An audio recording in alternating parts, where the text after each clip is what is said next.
I was adjusting my navy blazer in the rearview mirror, my hands trembling ever so slightly as I prepared for the most important board meeting of my career. The sleek black BMW, my reward for a decade of tireless work, felt more like a prison cell than a luxury vehicle. Outside, Boston's financial district towered around me, glass and steel monuments to ambition and, as I'd recently discovered, betrayal. "You've got this, Rachel," I whispered to my reflection, barely recognizing the woman staring back at me. Dark circles shadowed my eyes, remnants of sleepless nights spent combing through corporate documents. My auburn hair was pulled back into a severe bun, a defensive posture against the chaos my life had become. The Horizon Equity Stakeholder Summit waited just 10 blocks away. In that grand hall, the CEO, board members, and financial media were gathering, all unknowingly participants in what was supposed to be my professional execution. My phone buzzed with a text from Avery Lynn. "Car service showed up at your apartment. Where are you? Everyone's waiting." I didn't respond.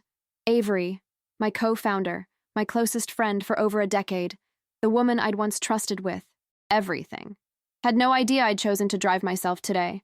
A small act of defiance against her carefully orchestrated plan. 3 months ago, my father passed away after a brief but brutal battle with cancer. I took 4 weeks away from Horizon Equity Group, the company Avery and I had built from nothing into a $200 million investment firm. 4 weeks to bury my father, settle his affairs, and breathe. 4 weeks that Avery used to destroy everything we'd built together. I turned the key in the ignition, but before the engine could roar to life, a frantic pounding on my hood made me jump. A disheveled man with wild eyes had materialized beside my car, his tattered coat flapping in the morning breeze. My first instinct was to lock the doors and call security. "Ma'am, don't start that." "Car!" he shouted, his voice hoarse but urgent. "She tampered with it. Your partner, Avery Lynn. She's trying to erase you, just like she did with the others." My finger hovered over the emergency call button. Downtown Boston had its share of troubled souls, and this wouldn't be my first encounter with someone in the midst of a mental health crisis. But then he said something that stopped my heart. "It's me, Ronnie West. Remember me from Horizon? You need to hear what I found." Ronnie West, our former driver. The man who had shuttled Avery and me to countless meetings during our first 3 years of business. The man who was suddenly terminated last year for security concerns I never fully understood. I lowered my window just enough to speak. "Ronnie, what happened to you?" His face was gaunt, his eyes sunken, but I recognized him now beneath the unkempt beard and weathered skin. "Please, Ms. Carrington, I've been trying to reach you for weeks. Your emails are monitored, your phone too. I had to wait here. I knew you'd come today. What are you talking about? How do you know about today's meeting?" His eyes darted around the parking garage. "Because I heard them. Planning it. I've been cleaning at the Horizon building at night. Only job I could get after..." He swallowed hard. "After Avery blacklisted me." Something cold settled in my stomach. "Get in the car, Ronnie." "No, not this car. It's not safe." He glanced nervously at the hood. "I overheard the mechanics she hired. Something with the brake lines, designed to fail once you hit highway speeds." My blood turned to ice. The confidential amendments to our corporate agreement that had appeared with my digital signature while I was grieving. The reassigned office, the locked accounts, and now this. "How do I know you're telling the truth?" I asked, even as I reached for my bag and prepared to exit the vehicle. Ronnie's eyes met mine, steady despite his ragged appearance. "Because I know what happened to Marcus Teller." The name hit me like a physical blow. Marcus Teller, our original financial director, who'd resigned unexpectedly right before our Series B funding round 4 years ago. He'd sent a short email, disappeared from social media, and was never heard from again. Avery had handled everything, told me he'd had a family emergency and decided to move abroad. I stepped out of the car, clutching my portfolio of evidence, documents I'd spent weeks gathering, proving how Avery had manipulated voting shares and forced silent partners into early sales. "We need to get somewhere safe," I said, looking at my watch. "The meeting starts in 90 minutes. "I know a place," Ronnie said, "and I have something you need to see." We left the parking garage on foot, my designer heels clicking against concrete as we merged into the stream of morning commuters. As we rounded the corner, I glanced back just in time to see 2 men in unmarked overalls approaching my BMW, tool bags in hand. "Who sent you to find me, Ronnie?" I asked, as we walked briskly toward Boston Common. "No one sent me," he replied, keeping pace despite his worn-down shoes. "After Avery fired me, I lost everything. My apartment, my reputation. She told everyone I'd stolen company information, but I knew the real reason. I'd seen her late one night, shredding documents from your office while you were at that conference in Chicago. We stopped at a small coffee shop tucked away on a side street. Inside, Ronnie led me to a back table and pulled out a battered smartphone. I've been working as a janitor at Horizon for the past 2 months. Different company, fake name. No one looks at the cleaning staff. I've been gathering evidence." He handed me the phone. 3 nights ago, I recorded this from outside the conference room. The video was dark and grainy, but the audio was clear. Avery's voice, unmistakable in its crisp precision. Once Rachel signs these final papers, thinking they're just formalities for the quarter report, we'll have controlling interest. She'll be removed from the board by the end of the meeting. Make sure the press release is ready to go as soon as the vote is confirmed. Another voice, male, hesitant. "And she has no idea?" Avery's laugh sent chills through me. Rachel's been too busy grieving Daddy to notice what's happening right under her nose. By the time she realizes, it'll be too late. The car service will make sure she arrives right on schedule, flustered and unprepared. Perfect for our narrative about her emotional instability. The video ended, and I sat in stunned silence, my coffee untouched. "There's more," Ronnie said quietly. "Emails between her and the IT manager, showing how they coordinated your account lockout. Legal memos where she posed as you to reassign shares." "Why?" I whispered, more to myself than to Ronnie. "We built this together. She was like my sister." Ronnie's face darkened. "Because Horizon is about to announce a merger with Vertex Capital, a $500 million deal that would triple the company's value overnight. But the terms changed last month. They only wanted one founder at the helm." The pieces fell into place with sickening clarity. The hushed phone calls, the unusual number of closed-door meetings, Avery's sudden insistence that I take more time off after my father's death. I checked my watch again. "We have just over an hour before the meeting starts." Ronnie nodded grimly. "What are you going to do?" I straightened my blazer, a calm settling over me, the dangerous calm that comes when there's nothing left to lose. "I'm going to that meeting," I said, gathering my things. "But first, we're making a stop." 65 minutes later, I stood in the shadows of the Massachusetts Stock Exchange Auditorium's wings, watching Avery Lynn command the stage like she was born for it. In many ways, she was.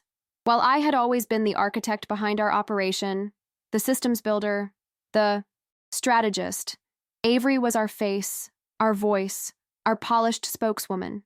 She looked immaculate in a tailored white suit that contrasted with her sleek black hair, addressing the crowd of investors, board members, and financial journalists with practiced charm. The massive screen behind her displayed our company logo alongside projected growth charts that soared impressively upward. For 11 years, Horizon Equity Group has prioritized strategic growth and investor confidence, she was saying, her voice carrying through the hall. Today marks a pivotal evolution in our journey. From my vantage point, I could see our board members nodding approvingly in the front row. Among them sat Jensen Moore, CEO of Vertex Capital, the merger partner Ronnie had mentioned. Beside him was our general counsel, Sarah Weiss, who, according to Ronnie, had been kept in the dark about Avery's machinations. My phone vibrated. A text from Ronnie, who was waiting outside with my lawyer. "Everything's ready. Your attorney has the documents." I took a deep breath, steadying myself. After leaving the coffee shop, we'd made 2 crucial stops. First, to my lawyer's office, where I'd handed over Ronnie's evidence and explained the situation. Then to a cybersecurity expert who had been able to access backup servers and recover deleted communications that confirmed everything Ronnie had told me. On stage, Avery's presentation shifted to a slide titled Leadership Restructuring. "As many of you know," she continued smoothly, "Horizon was founded as a partnership. However, recent developments have necessitated changes to our executive structure." Her perfectly painted lips curved into a practiced expression of regret. "My co-founder, Rachel Carrington, has been dealing with personal challenges that have increasingly affected her ability to fulfill her duties." A murmur rippled through the audience. I clenched my fists, watching her fabricate my professional eulogy. "The board has unanimously approved a leadership transition, effective immediately following today's vote. I'm grateful for Rachel's contributions and wish her the best as she focuses on her well-being." The audacity was breathtaking, In the front row, I noticed Sarah Weiss frowning slightly, flipping through her tablet as if searching for information she should have known. The documentation for this transition has been distributed to voting members, Avery continued, gesturing to assistants who began passing out folders. You'll find the share redistribution plan on page 3, with signatures from all required parties, including Ms. Carrington's authorization of the transfer of her controlling interest. That was my cue. I stepped from the shadows and walked calmly onto the stage, my heels clicking deliberately against the polished floor. Avery didn't notice me at first, continuing her presentation until a collective gasp from the audience made her turn. The color drained from her face as our eyes met. "Rachel," she managed, her composure cracking for the first time. "I didn't think you'd make it. We were about to vote me out?" I finished for her, my voice steady despite the adrenaline coursing through me. I turned to face the audience. "Good morning, everyone. I apologize for the dramatic entrance, but it seems there's been a significant misunderstanding about today's agenda." I walked to the podium, gently but firmly positioning myself in front of Avery, who stood frozen in place. "Before you vote on anything, there are some documents you should see." I nodded toward the back of the hall, where my lawyer and 2 security officers entered, along with Ronnie. Avery found her voice. "Rachel, you're clearly not well. This isn't the place for the truth?" I cut in, maintaining my composure. "I think it's exactly the place." I addressed the audience again. "The documents you've just been given contain falsified signatures, manipulated voting records, and evidence of corporate fraud." The room erupted in whispers. In the front row, Sarah Weiss was now standing, her expression thunderous as she examined something on her tablet. "These accusations are absurd," Avery said, her voice rising. "Rachel has been struggling since her father's death. This is exactly why the board agreed to—" "The board never voted on this," Sarah Weiss called out, stepping forward. "These documents were never reviewed by legal counsel. I'm seeing them for the first time right now." My lawyer reached the stage, handing me a folder. "The evidence we've gathered," I explained to the audience, "includes emails detailing how Ms. Lynn accessed and altered corporate documents using my digital signature while I was on bereavement leave. It also includes testimony from witnesses and forensic evidence of document tampering." Avery's face contorted with rage and fear. "You have no proof of anything. This is slander." I turned to her, keeping my voice low enough that only she could hear. "I also have proof that you arranged to have my car tampered with this morning. That crosses the line from fraud to attempted murder, Avery." Her eyes widened in genuine shock.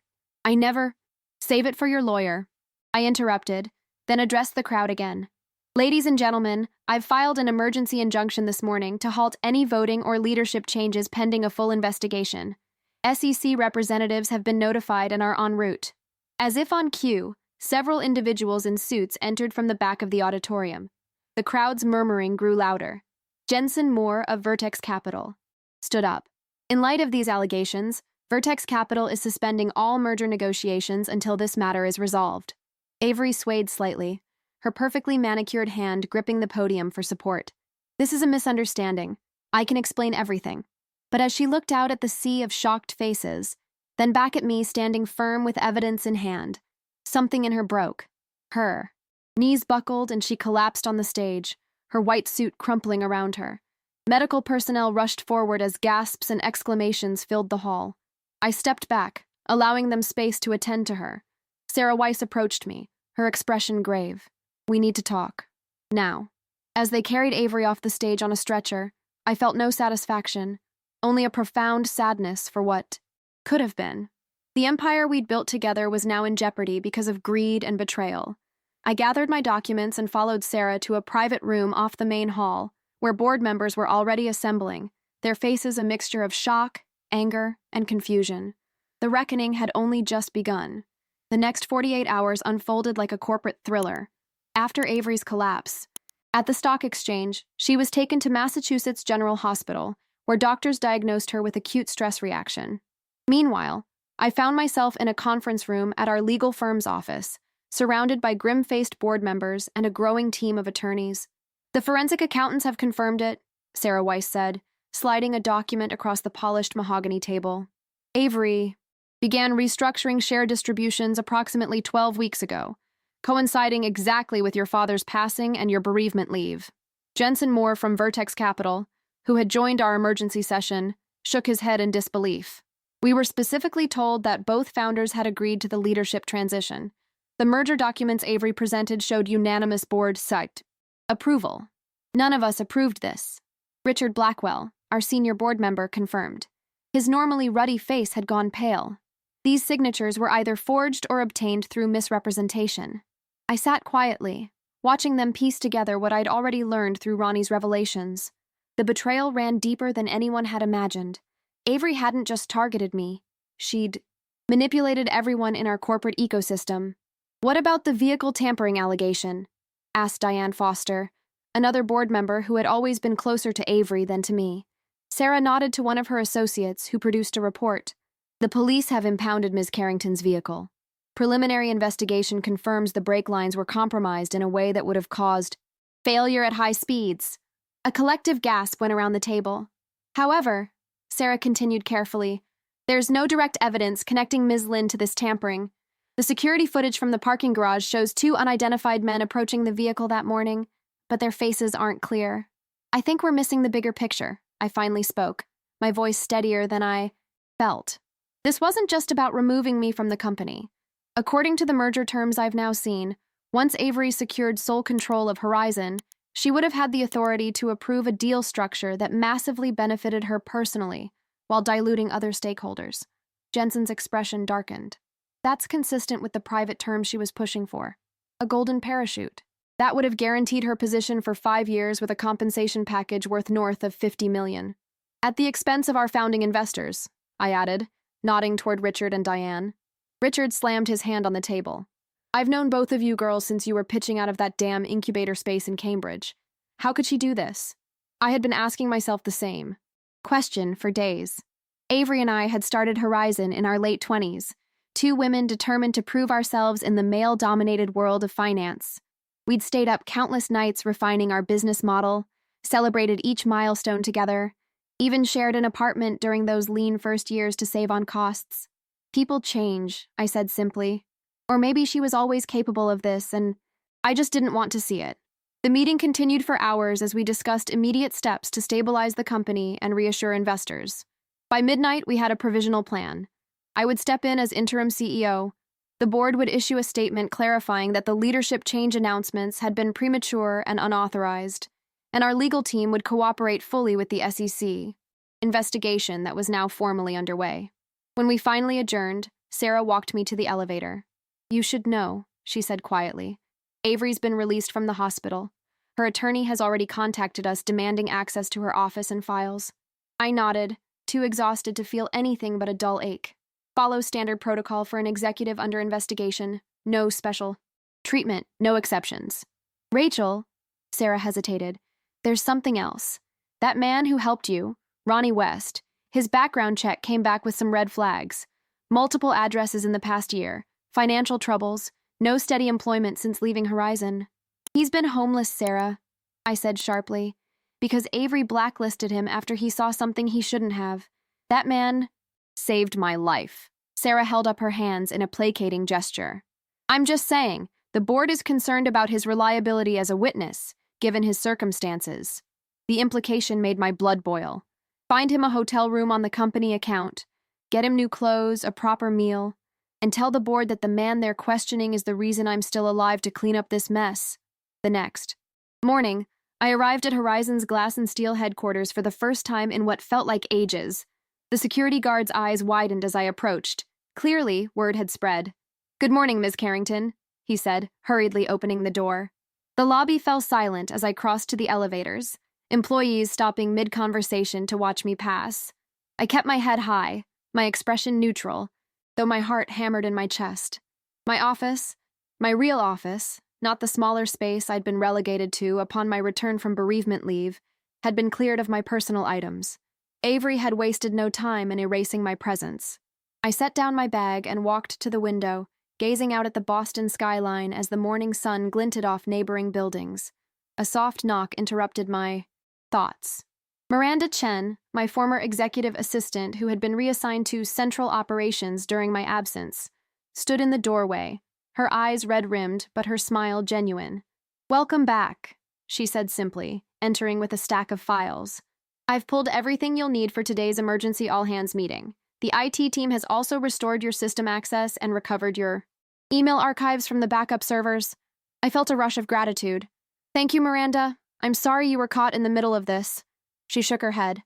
Most of us knew something was wrong when you came back, and everything had changed. Avery told us you had requested a reduced role due to personal issues. Miranda hesitated. Is it true what they're saying? About your car? I nodded, grimly. The investigation is ongoing. Miranda's eyes widened. There's something you should know. She lowered her voice. Avery's assistant, Tyler, has been shredding documents since yesterday afternoon. I saw him coming out of the records room at 2 a.m. when I came back to get some files I'd left. This wasn't surprising, but it was concerning. Alert security and IT. No one enters the records. Room without supervision until further notice. As Miranda left to make the call, my phone buzzed with a text from an unknown number. Congratulations on your promotion. Enjoy it while it lasts. This isn't over. I didn't need to ask who it was from. The all-hands meeting that afternoon was one of the most challenging moments of my professional life. Standing before nearly 200 employees, many of whom had been fed lies about my mental state and professional competence, I had to project strength while navigating a corporate crisis. I won't sugarcoat the situation, I told them, after explaining the bare facts of what had occurred. Horizon Equity Group is under investigation. Our leadership has been compromised. Our reputation is at risk. Concerned murmurs rippled through the conference hall. But what defines us isn't one person's actions. It's how we respond collectively to this challenge. I surveyed the room, meeting as many eyes as I could. Transparency and integrity will guide every decision moving forward. Anyone with information relevant to the investigation is encouraged to come forward. There will be no retaliation, only gratitude for your honesty. By week's end, the full extent of Avery's machinations began to emerge. The IT manager confessed to altering my security clearances and helping Avery access my digital signature. The notary she'd used for key documents admitted she had never actually witnessed my signing. And most disturbingly, financial records revealed Avery had been siphoning company resources into a shell corporation for months. The media was having a field day. Finance fiasco, co-founder conspiracy rocks Boston investment firm, screamed one headline. Another read, betrayal in the boardroom, how Horizon's rising star fell to earth. I tried to ignore the noise and focus on stabilizing the company. But late one night, as I was preparing to finally leave the office after another 16-hour day, I received a call from a blocked number. Rachel. Avery's voice was raspy, barely recognizable. I should have hung up. Instead, I asked, why, Avery? We built this together. We were family. A bitter laugh came through the line. Family? Is that what you thought? While you were playing the brilliant strategist, I was the one schmoozing clients, charming investors, being the face everyone trusted. But at the end of the day, everyone still said Horizon was Rachel's vision. I was just the pretty spokesperson. That's not true. Save it, she snapped. You want to know why? Because when Vertex Capital approached us, they made it clear they only wanted one founder moving forward. And Jensen told me privately it would be you. I closed my eyes, processing this new information. So you decided to eliminate me. First, business is business, Rachel. Nothing personal. You tampered with my car, Avery. That's attempted murder. A pause. I never authorized that. Whatever your homeless friend told you. His name is Ronnie, I cut in coldly. And the police have matched the partial fingerprints from my vehicle to one of your regular drivers. The same man who was seen entering your office the night before. Another pause, longer this time. This conversation is over. My attorney advised against contacting you, but I wanted you to hear something directly from me. You've won this round, but I still have friends in high places. Don't get too comfortable in that corner office. The line went dead.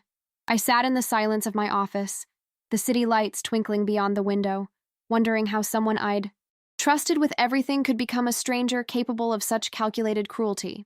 The SEC has formally charged Avery Lynn with securities fraud, corporate misrepresentation, and financial misconduct, Sarah Weiss announced, reading from the official notice that had arrived that morning.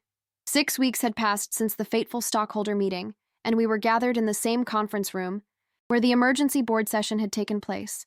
Richard Blackwell nodded grimly. And the criminal investigation? Ongoing, Sarah replied.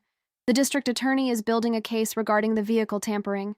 They've arrested one of the mechanics who's apparently willing to testify that he was hired through an intermediary with connections to Avery. I absorbed this information with mixed emotions. Part of me wanted justice, needed it even. But another part felt only sorrow for the wreckage of what had once been a powerful partnership and friendship. What matters now? I said, redirecting the conversation, is Horizon's future. The quarterly numbers are in, and despite everything, we've managed to minimize the damage. Miranda distributed updated financial reports. Against all odds, client retention had remained stable at 92%, and while new acquisitions had slowed, they hadn't stopped entirely. The media storm was beginning to subside as newer scandals captured public attention. The Vertex Capital merger is officially dead, Jensen Moore confirmed. He had remained engaged throughout the crisis, though in a different capacity than originally planned. However, we'd like to propose a strategic partnership instead. Smaller scope, but potentially valuable for both companies. I studied him carefully. Why stay involved with us at all? Our reputation has taken a significant hit. Jensen leaned forward. Because the financial community has noticed how you've handled this crisis. Transparency, accountability, no attempts to minimize or cover up what happened. That builds trust, and trust is currency in our business. The meeting continued with discussions of restructuring, investor relations, and strategy for the coming year. As interim CEO, I had initiated a comprehensive review of all operations, bringing in external auditors to ensure nothing else had been compromised during Avery's machinations. When we adjourned, Jensen lingered behind. I owe you an apology, Rachel. I raised an eyebrow. For not seeing through Avery sooner. She approached me privately about 6 months ago, suggesting a structure where she would take primary control. She made it sound like a mutual decision between you two, that you wanted to step back after years of intense involvement. I shook my head. You couldn't have known. Still, he insisted. I should have insisted on speaking with you directly. Corporate due diligence 101. He hesitated. There's something else you should know. When Avery first pitched the leadership transition, she suggested you were becoming unstable, that your father's illness and death had affected your judgment. A cold anger flashed through me. Using my grief as a weapon against me felt like the ultimate betrayal. And you believed her? I had no reason not to at the time. You'd been less visible in recent months, and she provided documentation, emails, notes from meetings, suggesting you'd been making erratic decisions. Fabricated, I said flatly. Obviously, he agreed, but convincingly so. She's remarkably persuasive. That evening, I left the office earlier than I had in weeks, deciding to walk part of the, way home through Boston Common. The early October air was crisp, trees beginning to show hints of gold and crimson. For the first time since this ordeal began, I felt something close to peace. My phone buzzed with a text from Miranda. Thought you'd want to know. Ronnie came by today for his interview with HR. I smiled. After ensuring Ronnie had safe housing and proper medical care, I'd suggested he apply for a position with our facilities management team. Not charity. The man had proven his loyalty and integrity under the most challenging circumstances. Horizon needed people like him. I found myself detouring toward the small pond where tourists and locals alike sailed miniature boats in warmer months. Now it was nearly deserted, just a few joggers circling the path and an older couple feeding ducks from a bench. Ms. Carrington? I turned to find Ronnie approaching, almost unrecognizable in clean clothes, his beard trimmed, his posture straighter than when we'd first reconnected in that parking garage. Ronnie? I greeted him warmly. Miranda told me you came in today. How did it go? He smiled shyly. They offered me a position. Security team, not janitorial. Said my attention to detail and commitment to organizational integrity impressed them. That's wonderful news. I gestured to the path ahead. Mind if I walk with you for a bit? As we strolled, Ronnie filled me in on the developments in his life. The apartment he'd secured with the advance from his new position, the reconnection with his sister after years of estrangement, the medical treatment he was finally receiving for the chronic pain that had led to his painkiller dependency after being fired. I never thought I'd get another chance, he admitted. After Ms. Lynn blacklisted me, no one would touch me. Couldn't even get references. Why did she fire you, Ronnie? Really? He looked out over the pond, his expression darkening. I drove her to a meeting about 2 years ago.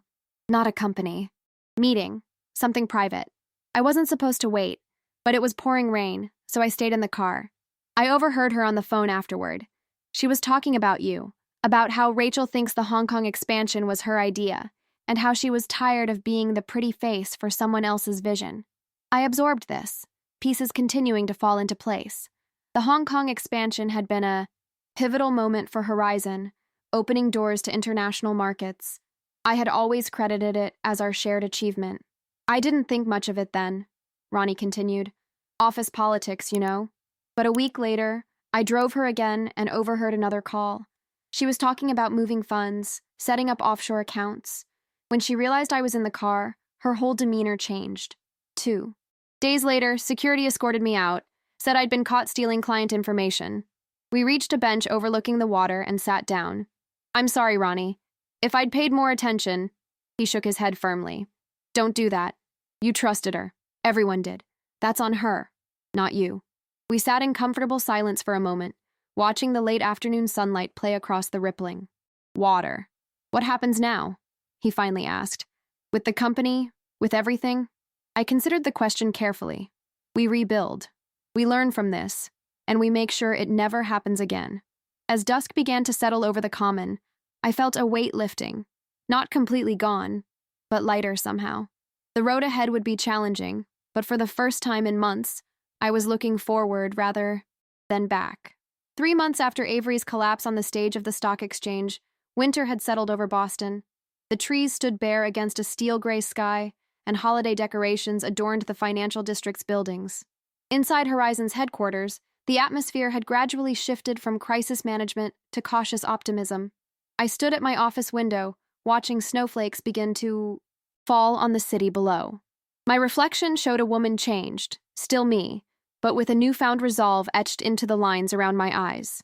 The past quarter had been a masterclass in corporate crisis management, and while we weren't completely out of the woods, Horizon was stabilizing. A knock at my door pulled me from my thoughts. Miranda entered with a leather portfolio and a cup of steaming tea.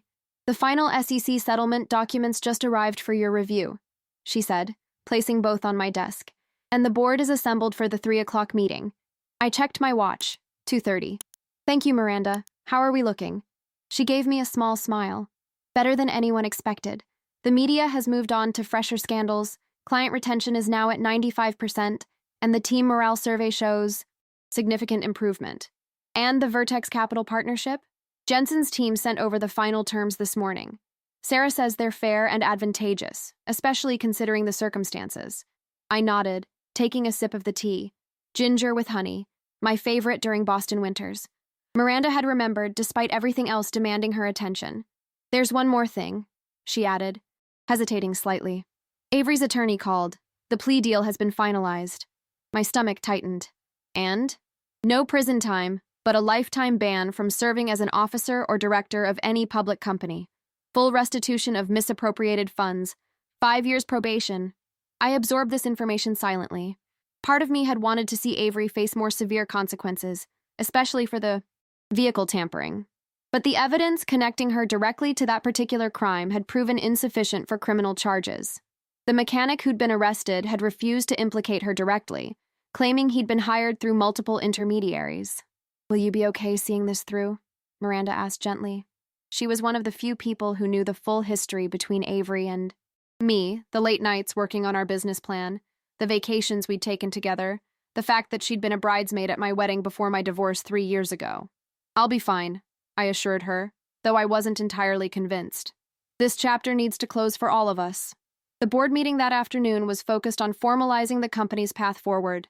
After months as interim CEO, I had decided to recommend a permanent leadership structure that would both reassure stakeholders and position Horizon for long-term stability.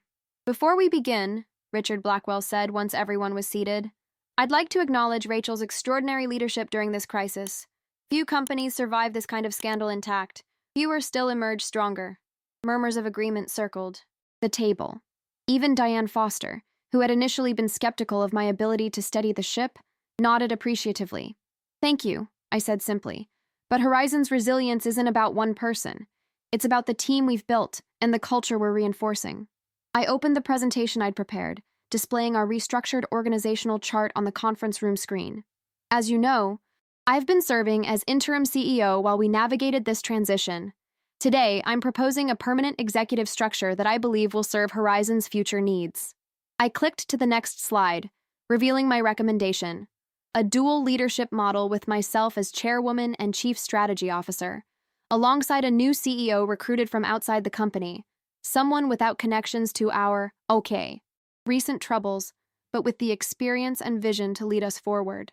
This structure maintains continuity where needed while bringing fresh perspective to our executive team, I explained. It also creates a system of balanced authority that prevents any single individual from having unchecked control. Sarah Weiss nodded approvingly. The governance safeguards are excellent. This addresses concerns our major institutional investors have raised. What about the Vertex Capital Partnership? Jensen asked. How does this structure impact our proposed arrangement? It strengthens it, I replied confidently. The separation of strategic and operational leadership provides both the stability your board has requested and the innovation potential that attracted you to Horizon in the first place. The discussion continued for nearly 2 hours as we fine-tuned the proposal, addressing questions about succession planning, board oversight, and implementation timeline. By the meeting's end, we had unanimous approval to move forward. As the room cleared, Richard lingered behind. The older man had been a mentor to me since Horizon's earliest days, one of our first investors who had believed in 2 young women with more ambition than experience. This can't have been easy, he said quietly, recommending a structure that brings in outside leadership after everything you've done to save this company. I gathered my notes, considering his observation. It's not about ego, Richard. It's about what Horizon needs now. Most people in your position would have insisted on keeping the CEO title after proving themselves so thoroughly. I smiled wryly. Maybe that's the lesson in all this. Titles and power for their own sake. That's what corrupted Avery.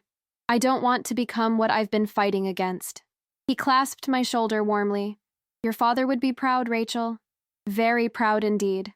The mention of my father brought an unexpected wave of emotion. In the chaos of the past months, I'd had little time to properly process my grief. Dad had been my biggest champion, the one who encouraged me to start my own firm when I was passed over for promotion at my previous company. He would have been devastated by Avery's betrayal, but heartened by how we'd weathered the storm. That evening, I left the office early and made my way to the small Italian restaurant in the North End where Dad and I used to have our monthly dinners.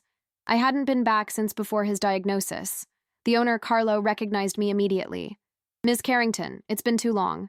Hello, Carlo. Table for 1, please. He led me to the quiet corner table that had always been ours, Dad insisting it was the best spot for people watching. I ordered his favorite, veal saltimbocca, and raised a glass of Chianti and a silent toast to his memory. As I ate, I found myself reflecting on the past year's journey, the loss, the betrayal, the rebuilding. Through it all, something fundamental had shifted in me, a clarity about what really mattered, what was worth fighting for, and what was better left behind. My phone buzzed with a text from Ronnie. Just finished my first official security protocol training. They're making me supervisor of the overnight team. Thank you for everything. I smiled, typing back a quick congratulation. Ronnie's redemption story had become something of a symbol within Horizon, a testament to second chances and overlooked potential. His insights into security vulnerabilities had already led to significant improvements in our protocols. As I was paying my bill, Carlo approached with a small package wrapped in brown paper. This came for you about a month ago, he explained. An older gentleman dropped it off, said you'd be back eventually, and to keep it safe until then. Puzzled, I examined the package. My name was written on it in my father's distinctive handwriting. Back in my apartment, I carefully unwrapped the package with trembling fingers. Inside was a worn leather journal and a sealed envelope. The journal was my father's. I recognized it from his study, where he'd always kept it in his desk drawer. I'd never seen its contents before. The envelope contained a short letter, dated just 2 weeks before his death. My dearest Rachel, if you're reading this, I'm gone, and you've finally returned to Carlo's. I knew you would eventually. Some traditions are too precious to abandon forever. The enclosed journal contains my thoughts on business, life, and the fine art of knowing who to trust. I started it the day you and Avery announced your partnership. Something in her eyes that day troubled me, but I kept my concerns to myself, not wanting to dampen your excitement. Over the years, I've observed her carefully. The entries here, document patterns I noticed, small inconsistencies, moments of calculation when she thought no one was watching. I may be wrong about her, and if so, please burn this journal and forgive an old man's suspicions. But if I'm right, if the doubts I've harbored prove justified, then perhaps these observations will help you navigate whatever challenges have emerged. Remember what I always told you. In business and in life, integrity isn't just a virtue. It's armor against those who have none. All my love, Dad. I sat in stunned silence, the journal heavy in my hands. Even from beyond the grave, my father was still protecting me, still offering guidance. I opened the journal and began to read, tears blurring my vision as his familiar handwriting revealed the careful documentation of warning signs I had missed, the very patterns that had culminated in Avery's betrayal. He had seen it coming, years before it happened. As snow continued to fall outside my window, I read deep into the night, finding in my father's words not just validation, but a profound lesson in discernment that would guide me through the next chapter of my life and career.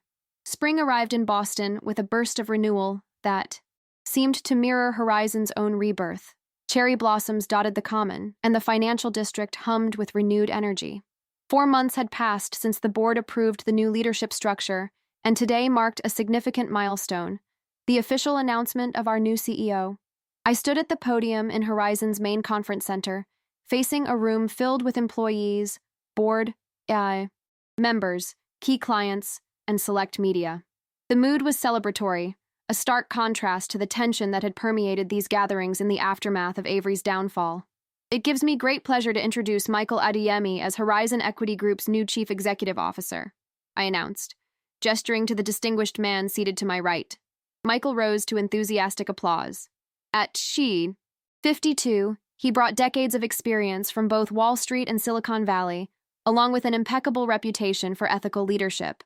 His appointment had been unanimously approved after an exhaustive search process. "Thank you, Rachel," he said, his resonant voice carrying easily through the room. "And thank you to everyone at Horizon for the warm welcome. I'm honored to join this remarkable team at such a pivotal moment in the company's evolution." As Michael delivered his inaugural address, outlining his vision for Horizon's future while acknowledging its recent challenges, I found myself experiencing a curious blend of emotions: pride in what we had salvaged, relief that the worst was behind us, and a quiet sense of vindication that hadn't been possible during the frantic months of crisis management. The reception afterward was lively, with Michael moving easily among the attendees, already demonstrating the natural charisma and attentive listening that had impressed our search committee. I was engaged in conversation with several institutional investors when Miranda appeared at my elbow. "I'm sorry to interrupt," she said discreetly, "but there's a situation that requires your attention."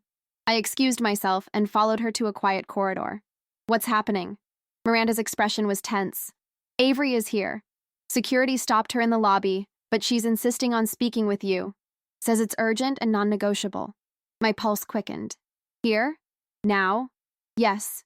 She says if you don't come down, she'll make a scene that will overshadow today's announcement." I took a measured breath, weighing my options. The last thing Horizon needed was another public spectacle, especially on this day of new beginnings. "Tell security I'll be down in 5 minutes. Have them escort her to the small conference room on the mezzanine level. And Miranda, I'll notify Sarah Weiss immediately," she finished, already reaching for her phone. The elevator ride to the mezzanine felt interminable. I hadn't seen Avery since that day at the stock exchange, though her presence had loomed over every aspect of the company's recovery. According to her attorney's communications with our legal team, she had relocated to Chicago after finalizing her plea agreement. Ronnie was waiting outside the conference room, now a fixture of our security team in his crisp uniform. "She's inside, Ms. Carrington. We've got people at both exits, and the room has full audio and video monitoring." "Thank you, Ronnie." I squeezed his arm gratefully. "Has she said anything about why she's here?" He shook his head. "Just that it's between the two of you. She seems different, subdued." I nodded, steeling myself before opening the door. Avery sat at the far end of the conference table, a stark difference from the commanding presence I remembered. Her normally immaculate appearance showed subtle signs of neglect, her hair a touch too long, her designer outfit slightly dated. She looked up as I entered, and I was struck by the fatigue evident in her eyes. "Rachel," she said simply, "thank you for seeing me." I remained standing, maintaining distance between us. What do you want, Avery? Today of all days. She gestured to the chair across from her. Please, 5 minutes. Against my better judgment, I sat down. I'm listening. Avery reached into her handbag and withdrew a sealed envelope, placing it carefully on the table between us. This contains signed documents relinquishing any remaining claims I might have to intellectual property developed during my time at Horizon. My attorney doesn't know I'm doing this. He'd advise against it, but I wanted to deliver it personally. I made no move to take the envelope. Why now? A flicker of something, regret, resignation, crossed her face. I'm leaving the country next week, permanently. There's a sustainable investment firm in New Zealand willing to give me a non-executive consulting role, despite everything. And you want, what? Forgiveness? Closure? She shook her head. I don't expect forgiveness, Rachel. What I did was unforgivable. I betrayed you, the company, everyone who trusted me. The directness of her admission caught me off guard. I had prepared for denial, for minimization, for the charismatic manipulation that had been her hallmark. Then why are you here? I pressed. Avery's gaze dropped to her hands, which I now noticed were trembling slightly. Because I owe you an explanation, not excuses. There aren't any that would justify what I did, but you deserve to understand why. I remained silent, waiting. Do you remember when we started Horizon? She continued. We were equals. Different strengths, but equals. Then somewhere along the way, the narrative changed. I became the face, and you became the brains. Every major innovation, every strategic breakthrough, it all became Rachel's vision in the industry's eyes. That's not true. It is, she interrupted, a flash of the old intensity returning. But that's not why I did what I did. I could have lived with being underestimated. She paused, seeming to struggle with her next words. 6 months before, your father died. I was diagnosed with a brain tumor. I stared at her, stunned by this revelation. It was operable, but the prognosis was uncertain. I didn't tell anyone. Not the board, not you. I couldn't bear to be seen as vulnerable, as damaged. Her voice cracked slightly. The surgeon said there was a risk of cognitive impairment, personality changes, and I was terrified of losing everything I'd built. So you decided to take everything first, I said quietly, pieces falling into place. She nodded, her expression hollow. I convinced myself I was securing my future before I might not be capable of doing so. One compromise led to another, until I was so deep in the deception that there was no turning back. The surgery was successful. 3 months ago, no cognitive deficits, clean margins. A bitter smile touched her lips.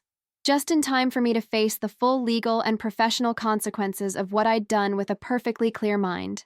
I absorbed this information in silence, emotions warring within me. Anger at her choices, sympathy for her fear, frustration that she hadn't trusted me, her partner, her supposed friend, with the truth. And the car? Tampering? I finally asked. Was that part of your securing your future, too? Avery's face paled. I never ordered that. I swear on my life, Rachel. I wanted you removed from the company, not— She couldn't finish the sentence. When I learned about it afterward, I realized how far things had spiraled beyond my control. The people I'd involved, they took initiatives I never authorized. I studied her carefully, looking for signs of the practiced deception I'd come to recognize. But all I saw was exhaustion and what appeared to be genuine remorse. Your associate confessed, I told her. Said he received instructions through a chain of intermediaries, but the order originated with you. He's lying, she said flatly. I've done terrible things, Rachel, but I would never— You were like family to me. The irony of her using those words, the same sentiment I'd expressed during our phone conversation months ago, wasn't lost on me.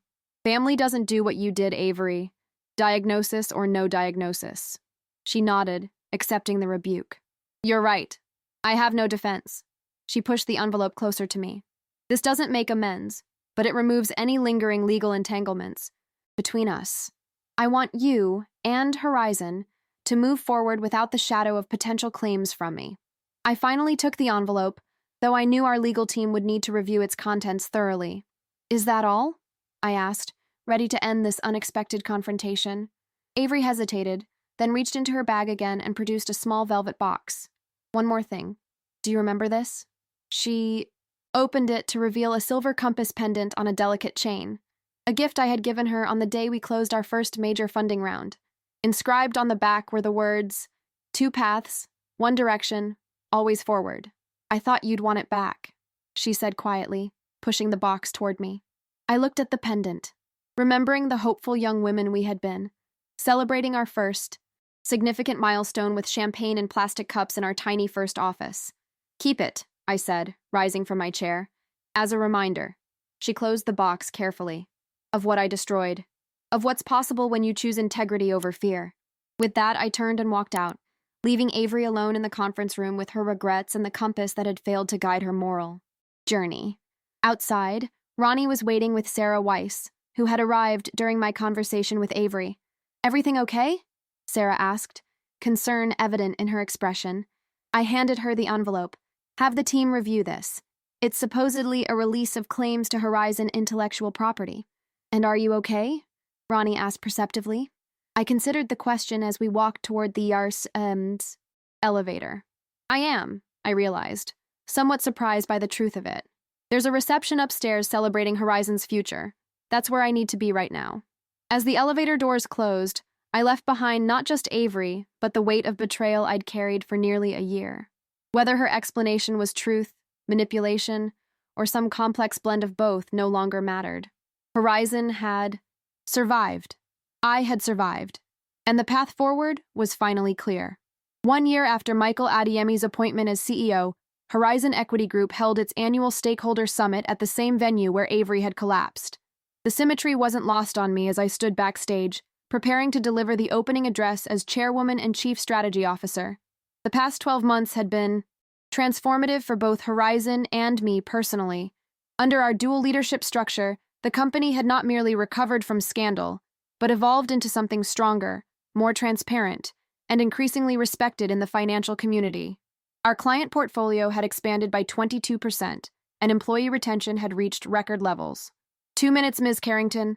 The event coordinator informed me, adjusting her headset. I nodded, reviewing my notes one last time. Through the curtain, I could hear the murmur of the gathered audience: investors, industry leaders, financial journalists, and Horizon employees. Many of the same people who had witnessed Avery's downfall would now witness our renaissance. Michael approached, impeccable in a charcoal suit that complemented his warm brown skin. "Ready for this full-circle moment?" he asked with the easy confidence that had made him such an effective partner in rebuilding Horizon. "More than ready," I replied. Our working relationship had developed into a genuine friendship built on mutual respect and complementary strengths. Where I brought institutional knowledge and strategic vision, Michael contributed fresh perspective and innovative approaches to long-standing industry challenges. The lights dimmed, and the event coordinator gave me my cue. I walked onto the stage to enthusiastic applause, taking my place at the podium beneath the illuminated Horizon logo, redesigned as part of our company rebrand, featuring a compass rose that subtly acknowledged our journey while pointing toward future horizons. "Good morning," I began, surveying the attentive faces before me. "Exactly 1 year ago, many of us gathered in this very room at a moment of profound uncertainty. Today we come together to celebrate not just survival, but transformation." I proceeded to outline Horizon's remarkable year, the strategic pivot towards sustainable investing that had attracted a new generation of clients, the transparency initiatives that had set new standards for the industry, the internal restructuring that had created unprecedented opportunities for talented team members who had previously been overlooked. Our success this year isn't measured solely in financial terms, though those numbers are certainly impressive, I continued. It's measured in the culture we've cultivated, the trust we've rebuilt, and the values we've demonstrated through action, rather than mere rhetoric. From the front row, Richard Blackwell nodded approvingly. At 72, he had announced his retirement from our board, effective next month. His mentorship throughout the crisis and recovery had been invaluable, and his confidence in my leadership had never wavered, even in our darkest moments. As we look to the future, I said, approaching the conclusion of my address, Horizon remains committed to the principle that ethical leadership and financial success are not competing priorities, but essential partners. Our industry has too often treated integrity as an optional luxury. We've proven it's a competitive advantage. After my speech, Michael took the stage to present Horizon's strategic roadmap for the coming years. I watched from the wings, feeling a profound sense of accomplishment that had nothing to do with titles or control, and everything to do with purpose fulfilled. Later that evening, we hosted a smaller reception for key stakeholders at a rooftop venue overlooking Boston Harbor. The sunset painted the sky in hues of gold and crimson as attendees mingled, glasses clinking and conversations flowing easily. I found myself beside Jensen Moore at the railing, both of us taking a moment of quiet amid the celebration. "You've accomplished something remarkable," he observed, his gaze on the harbor where boats moved like tiny toys across the water. "Most companies don't survive the kind of crisis Horizon faced. The ones that do rarely thrive afterward. We had help," I acknowledged. "Your partnership came at a critical moment," he smiled. "One of the best business decisions I've ever made. When others were running for the exits, I saw something worth investing in. Not just a company, but a leader with the right priorities." His words reminded me of a conversation with my father years ago, when I was considering leaving my secure job to start Horizon with Avery. Dad had said, "Success isn't about avoiding falls. It's about who helps you up and what you learn while standing again." "Have you heard from her?" Jensen asked, the unspoken name hanging between us. I nodded, sipping my champagne. "An email, about 2 months ago. She's settled in New Zealand, working as a consultant for that sustainable investment firm she mentioned. And you? How do you feel about that?" I considered the question carefully. "I don't wish her ill. That's the most surprising part of all this. I thought I'd carry anger forever, but it's faded. Not because what she did wasn't devastating, but because holding on to it serves no purpose." "That's remarkably generous," Jensen observed. "Not generous. Self-preserving." I turned to face the gathering behind us. "Look at what we've built from the wreckage. If I'd remained focused on the betrayal, none of this would have been possible." As the evening progressed, I circulated among our guests, pausing for conversations with employees whose contributions had been particularly significant during our rebuilding. Among them was Ronnie, now our head of security operations, engaged in animated discussion with our new chief technology officer about upcoming facility upgrades. "Ms. Carrington," Ronnie greeted me warmly when I joined them. "We were just discussing the new biometric access protocols." "Ronnie's insights have been invaluable," the CTO added. "His perspective on potential vulnerabilities comes from a unique angle most security consultants miss." I smiled, remembering the disheveled man who had pounded on my car hood that fateful morning. His transformation mirrored Horizon's own, not erasing the difficult past, but building something meaningful from it. As the reception wound down, Miranda approached with a small gift bag. "From the executive team," she explained, "a token of appreciation for your leadership this past year." Inside was a beautiful journal bound in soft leather, embossed with my initials. The first page contained handwritten notes from each executive committee member, expressions of gratitude and respect that brought unexpected tears to my eyes. Back in my apartment that night, I placed the journal beside my father's on my bookshelf. The juxtaposition struck me as perfect. His journal had warned of betrayal and taught discernment. This new one represented the fresh chapter that had emerged from those painful lessons. I opened my laptop to check emails before bed and found a notification from our HR director. The new mentorship program I'd championed, designed to identify and develop overlooked talent within Horizon, had received over 60 applications in its first week. The director had attached several particularly compelling personal statements from employees who had previously felt invisible within the organization. Reading their words, I felt a profound sense of purpose. The crisis that had nearly destroyed Horizon had ultimately created space for voices and talents that might otherwise have remained in the shadows. The company was stronger not despite the upheaval, but because of how we had chosen to rebuild. As I closed my laptop, my phone buzzed with a text from Michael. Today was a triumph, not just for Horizon, but for a vision of leadership based on substance rather than spectacle. Proud to be on this journey with you. I texted back a simple likewise, feeling gratitude for a partnership built on mutual respect rather than the uneasy competitiveness that had ultimately poisoned my relationship with Avery. Before turning out the light, I found myself thinking of something my father had written in his journal. The true measure of success isn't what you build, but what you rebuild when what you've built falls apart. By that standard, perhaps this year had been the most successful of my career. The transformation wasn't complete. Such journeys never really end.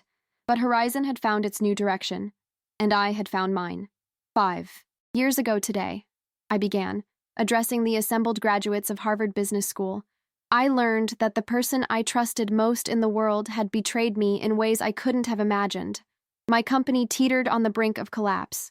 My reputation was under attack, and for a brief, dark moment, even my life was in danger.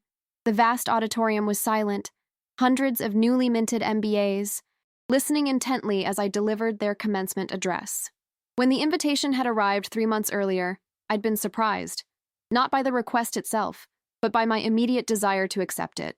There was a time when I'd avoided public speaking, content to remain behind the scenes while Avery commanded the spotlight. That time had long passed. What I didn't realize then, I continued, was that this crisis would become the most powerful catalyst for growth in both my professional and personal life. Not because betrayal is somehow beneficial, it's devastating, but because how we respond to our lowest moments defines us far more than our triumphs ever could. My gaze swept across the sea of eager faces. So many of them reminded me of myself at their age, ambitious, idealistic, perhaps a bit naive about the complexities and compromises awaiting them in the corporate world. You're entering business at a time when success is too often measured by short-term gains, superficial metrics, and personal advancement at any cost. I'm here to suggest an alternative vision, one that Horizon Equity Group has embraced and that has transformed not just our bottom line but our entire corporate culture. I proceeded to outline what we'd come to call the Horizon Principles: transparency as default rather than exception, ethical considerations at the center rather than periphery of decision-making, genuine mentorship and talent development as strategic priorities rather than HR checkboxes. These aren't just lofty ideals, I emphasized. They're practical business strategies that have delivered remarkable results. In the 5 years since our rebuilding began, Horizon's client base has tripled. Our employee retention rate leads the industry, and our ethical investment funds have outperformed traditional portfolios by an average of 12% annually. As I spoke, I noticed a figure slip quietly into the back of the auditorium. Richard Blackwell, now 82, had made the trip despite his declining health. His presence touched me deeply. He had remained a steadfast mentor long after his official retirement from Horizon's board. The most valuable lesson I've learned, I continued, approaching my conclusion, is that true leadership isn't about having all the answers or projecting infallible strength. It's about creating environments where truth can surface, where diverse talents can flourish, and where shared purpose transcends individual ambition. After the ceremony, I was surrounded by graduates eager for a moment of conversation or advice. Among them was a young woman whose thoughtful questions stood out from the usual inquiries about career paths and networking strategies. "Ms. Carrington," she said when we had a moment apart from the crowd, "my name is Julia Lynn." The surname gave me pause. "Are you related to—" "Avery Lynn is my aunt," she confirmed quietly. "I don't expect you to want to speak with me after knowing that, but I felt I should be honest." I studied her face, noting subtle resemblances to Avery in her features, though her demeanor was entirely different. Earnest where Avery had been calculating, open where her aunt had been, guarded. "Julia," I said gently, "you're not responsible for your aunt's actions. What can I do for you?" Relief washed over her expression. "Your speech today, it meant a lot to me. I've struggled with the family connection, especially since I'm entering finance. Part of me has been terrified I'll somehow follow the same path she did. The fact that you're concerned about that possibility makes it highly unlikely," I assured her. "The most dangerous people aren't those who fear moral compromise. They're those who rationalize it so effectively they no longer recognize it." We spoke for several minutes, and I found myself offering her my email address. If you ever want to talk more about navigating these waters, please reach out. Later that evening, I joined Richard for dinner at a quiet restaurant near the Charles River. Despite his physical frailty, his mind remained sharp as ever. "Remarkable speech," he said once we were seated. "You've come into your own as a public figure these past few years." "Necessity is quite the motivator," I replied with a smile. "When Avery left, someone had to step into that role." "It's more than that," he insisted. "You've found your mighty, authentic voice. That can't be manufactured or forced." Our conversation meandered through updates on Horizon, his grandchildren's achievements, and memories of challenges we'd weathered together.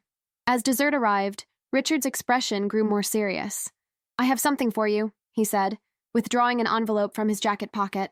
"A letter arrived at my home address 2 weeks ago. From New Zealand." My breath caught. "Avery?" He nodded, handing me the envelope. I debated whether to pass it along. decided you should have the choice whether to read it or not. I turned the envelope over in my hands, noting the familiar handwriting. Did you read it? No, he said firmly. That's between you two. Later that night, in the privacy of my hotel room, I finally opened the letter. The raw stationery was simple, unadorned, unlike the elaborate personalized notepaper Avery had once used for all her correspondence. Rachel, I've started this letter 100 times over the past 5 years. Each attempt felt inadequate, presumptuous in assuming you'd even read my words after everything that happened. But watching Horizon's evolution from afar, your evolution, has compelled me to try once more. First, congratulations. What you've built from the ruins I left behind is extraordinary. The Horizon principles are being studied even here, halfway across the world. Your dual leadership model with Michael Adeyemi has become a case study in business schools. You've created something far greater than what we originally envisioned. Second, an update you didn't request, but might provide some closure. The medical condition I mentioned during our last meeting was real. The tumor was successfully removed, but the experience forced a reckoning I'd avoided my entire life. Through extensive therapy, I've come to understand the deeply rooted insecurities and childhood trauma that drove my ruthless ambition and ultimate betrayal. This isn't an excuse. Nothing could excuse what I did, but perhaps it offers context. I've built a quiet life here. My consulting work is purposeful, but deliberately limited in scope. I've reconnected with family I'd neglected, including my niece Julia, who I believe graduates from Harvard Business School this year. If your paths cross, please know she bears none of my flaws. She has the integrity I pretended to have. Finally, I want you to know that I've made anonymous donations to the Horizon Foundation's scholarship program for the past 3 years. Supporting the initiative you created to help disadvantaged young women enter finance feels like the most meaningful atonement I can offer. Not to ease my conscience, but to contribute in some small way to the positive legacy you're creating. I don't expect forgiveness or response, but I wanted you to know that the compass pendant you let me keep sits on my desk as a daily reminder of the path I should have chosen and the person who showed me what true leadership looks like, even if I recognized it too late. With deepest respect, Avery, I read the letter twice, then set it aside, my emotions surprisingly calm. There was a time when any communication from Avery would have reopened wounds or sparked anger. Now it felt like hearing from a distant acquaintance, someone from another lifetime. The next morning, before flying back to Boston, I took a walk along the Charles River, the letter tucked into my jacket pocket. Spring was in full bloom, new life emerging everywhere. As I watched rowing teams glide across the water with synchronized precision, I reflected on the journey that had brought me to this moment. 5 years ago, a homeless man's desperate warning had saved me from physical harm and opened my eyes to a betrayal I'd been too trusting to see. Ronnie West had since become not just a valued colleague, but a close friend, his journey from rock bottom to respected executive mirroring Horizon's own rebirth. Michael and I had developed a partnership based on genuine respect and complementary strengths, proving that shared leadership could be more effective than concentrated power. Our model had inspired similar structures at other firms, gradually shifting industry norms away from the cult of the individual CEO. The Horizon Foundation, which we'd established 3 years ago, had already provided scholarships to over 200 young women from disadvantaged backgrounds, creating a pipeline of diverse talent that would shape finance for generations to come. Learning that Avery had contributed anonymously to this effort felt fitting somehow, a small measure of restitution channeled toward genuine good.